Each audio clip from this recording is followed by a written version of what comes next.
Sahabat, saya ingin mulai dari cuplikan puisi yang saya tulis setahun lalu ketika pandemik sedang sangat-sangat merajalela. Setelah kau tiba, wahai virus corona, kini kami tahu tak berdaya itu senjata nuklir, tak kuasa itu pesawat luar angkasa, tak mampu itu superkomputer canggih, tak berdaya semua itu melindungi kami dari seranganmu, wahai virus corona. Ini bait-bait puisi yang menggambarkan betapa perkasanya virus COVID-19 yang tak hanya menjadi wabah penyakit, tapi juga menjadi wabah ekonomi yang tak hanya menyerang kita Indonesia di sini, bahkan juga menyerang pusat-pusat negara superpower dunia, menyerang Amerika Serikat, menyerang Cina, juga menyerang Rusia. Ini pengantar yang kuat untuk kita masuk ke dalam topik webinar kita minggu ini, webinar yang diselenggarakan oleh Perkumpulan Penulis Indonesia Satu Pena. Ini yang ke-23 karena kita kerjakan webinar ini setiap minggu. Topiknya kali ini adalah pandemi timbul, pandemi tenggelam, pembacaan puisi. Kita undang teman-teman penyair, penulis puisi, pembaca puisi untuk mengekspresikan suasana batin kita setelah 2 tahun pandemi. Yang menjadi narasumber adalah sahabat kita Agus R. Sarjono. Ia seorang kritikus sastra yang juga penyair. Peran saya di sini memperkaya diskusi dengan menampilkan data-data mutakhir mengenai pandemi COVID-19.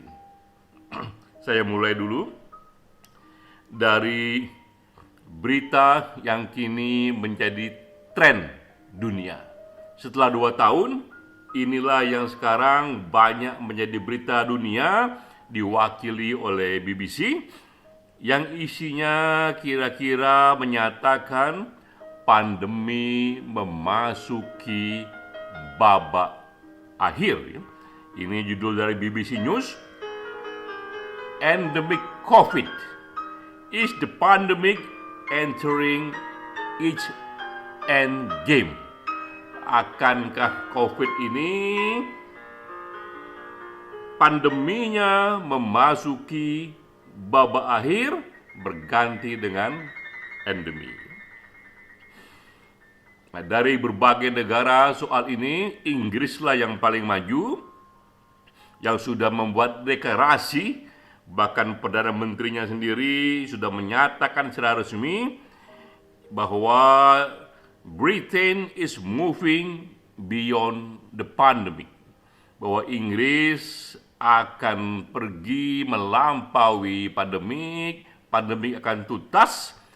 Bukan berarti COVID-nya hilang, karena COVID akan terus bersama kita dan kita belajar hidup bersama COVID. Tapi tidak lagi dalam bentuk pandemi, tapi sudah berubah menjadi endemi. Apa itu pandemi? Apa itu endemi? Pandemi adalah ketika satu virus menjadi wabah yang mematikan, menjadi wabah yang melumpuhkan, tapi tidak dengan endemi. Apa itu endemi? Nah, inilah kira-kira gambaran yang paling simpel. COVID-19 tak hilang, tapi hanya menjadi penyakit musiman saja, sama seperti flu yang kita rasakan sekarang ini, datang pada kita, menyerang kita, tapi tak lagi melumpuhkan. Kita tahu di tahun 1917-1918, Spanish flu yang kita rasakan ini seperti ini, bahkan pernah mematikan 50 juta manusia di dunia, yang menjadi pandemik yang lebih hebat dari pandemi COVID sekarang. Tapi sekarang flu tetap hadir, namun tak lagi mematikan. Itu pandemik di tahun 1917, sekarang 2022, lebih dari 100 tahun flu masih hadir. Hal yang sama akan terjadi dengan COVID. COVID pun akan tetap bersama kita sampai 10 tahun lagi, 50 tahun lagi, bahkan sampai 100 tahun lagi. Sama seperti flu, tapi ia tak lagi mematikan. Inilah yang sekarang menjadi tren mutakhir di Januari 2022. Dunia sudah bicara bahwa COVID masih bersama kita dalam waktu yang panjang, tapi tak lagi sebagai pandemi, ia berubah sebagai endemi. Dan dasarnya adalah data. Inilah data yang menjadi dasar, ya. Kita mulai dari data di Inggris, karena memang Inggrislah negara yang paling vokal menyatakan berakhirnya era pandemi. Ini kita lihat data dari bulan Februari 2020 hingga Januari 2022. 3 tahun data, ini data kematian per hari di Inggris. Kita lihat sekarang, di sini ada 3 gelombang.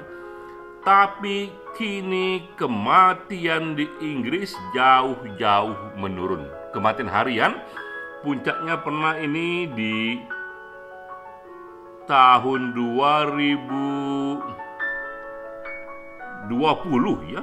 Tinggi sekali kematian di Inggris. Mereka pernah mengalami satu hari kematian di atas 150.000.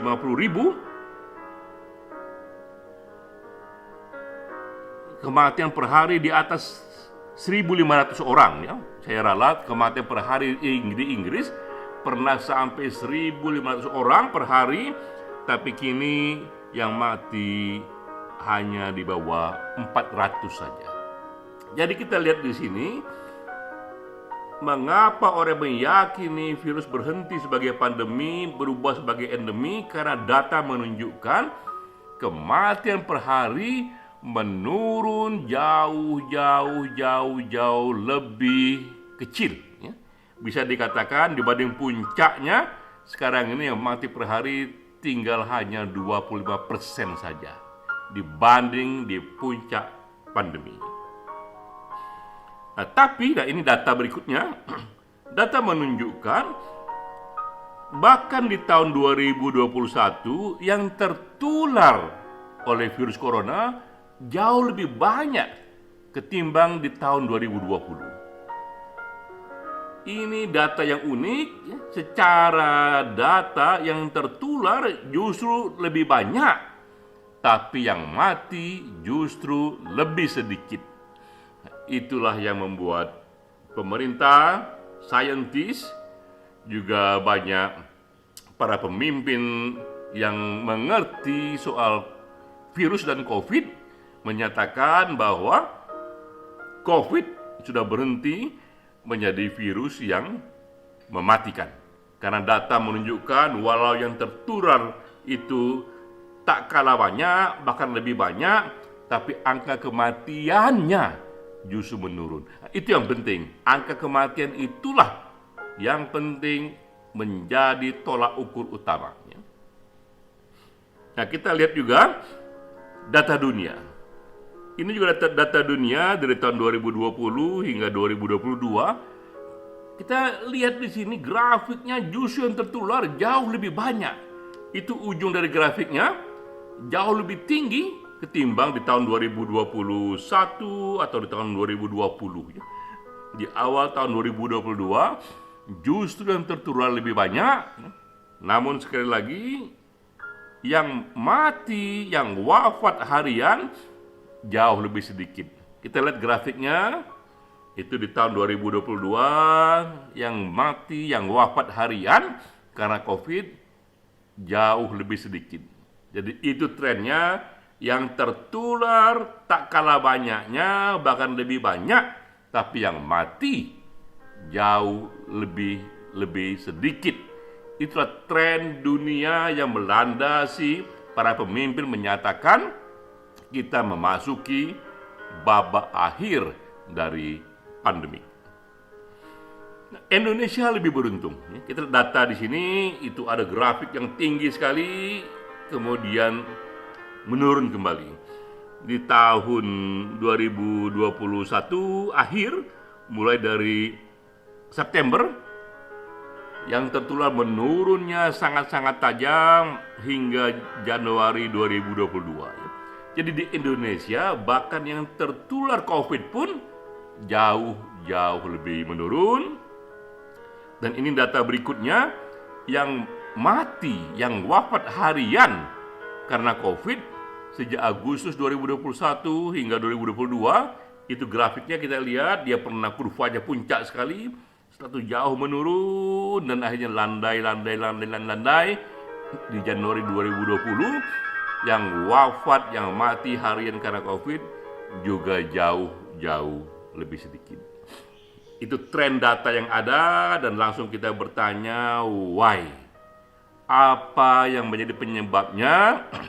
Walau yang tertular COVID tak kalah banyaknya di dunia, bahkan lebih banyak, tapi yang mati, yang wafat harian jauh lebih sedikit. Inilah penyebab utama adalah vaksin. Jadi vaksinlah yang bisa kita katakan penyebab utama, jika tak ingin kita katakan penyebab satu-satunya yang signifikan, kita katakan saja ini adalah penyebab utama, karena ternyata sudah 60% dari penduduk dunia yang sudah divaksin minimal sekali. Januari 2022. Kita melihat mayoritas dari penduduk dunia, 60% dari populasi dunia sudah divaksin. Itulah yang menyebabkan terjadinya tren yang maha penting, berubahnya COVID dari pandemik pelan-pelan menjadi endemik. Nah, ini kita lihat contoh negara-negara yang sudah divaksin minimal sekali di atas 80%. Yang juga mempesona kita, ternyata negara yang sudah divaksin di atas 80% bukanlah negara-negara paling maju seperti Eropa atau Amerika Serikat. Data menunjukkan justru persentase populasi yang paling banyak divaksin itu paling banyak di negara-negara Timur Tengah, Amerika Latin, dan Asia. Ranking pertama ini United Arab Emirates. Sudah 99% populasinya divaksin. Ini bukan main, 1% lagi berarti seluruh populasinya sudah divaksin minimal sekali. Dan negara-negara Amerika Latin, ranking kedua Portugal, Kuba, Chili. Selanjutnya negara Asia, Singapura, China. Jadi 5 besar di sini justru bukan negara Eropa, bukan Amerika Serikat. 5 besar negara yang paling banyak divaksin dari segi persentase adalah United Arab Emirates, Portugal, Kuba, Chili, Singapura, China. Barulah setelah itu Kanada dan Italia, lalu juga kemudian Jepang, Vietnam, Prancis, dan Brazil. Ya. Ini juga data-data yang per negara menunjukkan sudah begitu banyak sekali yang sudah divaksin. Bagaimana dengan Indonesia? Nah, ini data Indonesia Januari 2022. Di negara kita pun yang sudah divaksin minimal sekali sudah majority, sudah 64%, sudah banyak sekali, sudah mayoritas melampaui 50%, dan yang divaksin 2 kali sudah 44%. Jadi ini data dunia yang menunjukkan bahwa vaksinlah yang telah mengubah kita, karena vaksin minimal sekali telah menyentuh lebih dari separuh penduduk dunia. Nah, ini data terakhir untuk memberikan kita gambaran bahwa hingga Januari 2022 sudah tertular di dunia ini 356 juta populasi. Jadi karena kita tahu populasi dunia ada 7 miliar, bisa kita katakan 5% dari populasi dunia itu tertular oleh COVID. Dari 20 orang populasi dunia, 1 dari mereka terkena COVID. Dan yang wafat juga sebanyak 5,6 juta populasi di dunia. Jadi bisa kita katakan dari 100 orang yang terkena COVID, 1,5 itu akan wafat. Jadi tingkat yang wafat, tingkat yang mati itu 1,5% dari yang tertular. Bagaimana dengan Indonesia? Ya, ini data Indonesia. Hingga Januari 2022 yang tertular COVID di negara kita adalah 4,3 juta manusia.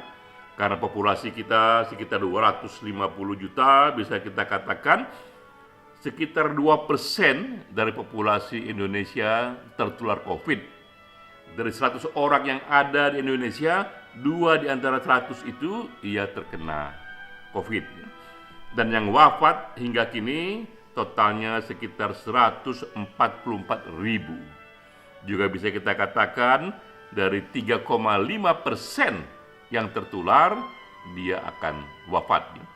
Dan memang persentase yang wafat dari yang tertular pada kita lebih tinggi. Kita di sini kita lihat angkanya 3,5%, tapi dunia 1,5%. Jadi bisa kita katakan di Indonesia, probability orang yang tertular dan wafat itu 2 kali lebih tinggi ketimbang rata-rata dunia.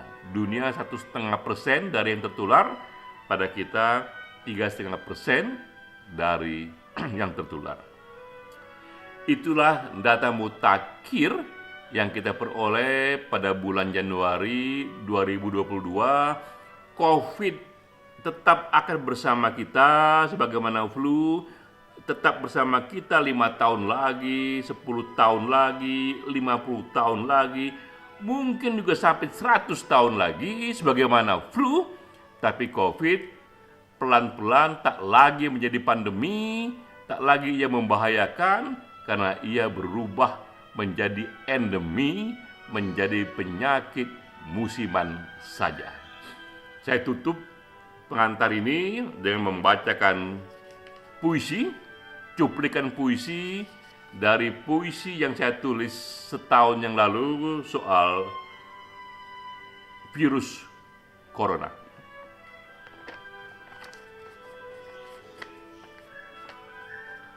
Kini kami tahu, wahai virus corona, lihatlah para penguasa dunia, lihatlah para ahli filsafat, lihatlah imam-imam besar agama, lihatlah orang-orang yang terkaya itu, lihatlah jaringan TV, semua lemah belaka di hadapanmu, wahai virus corona.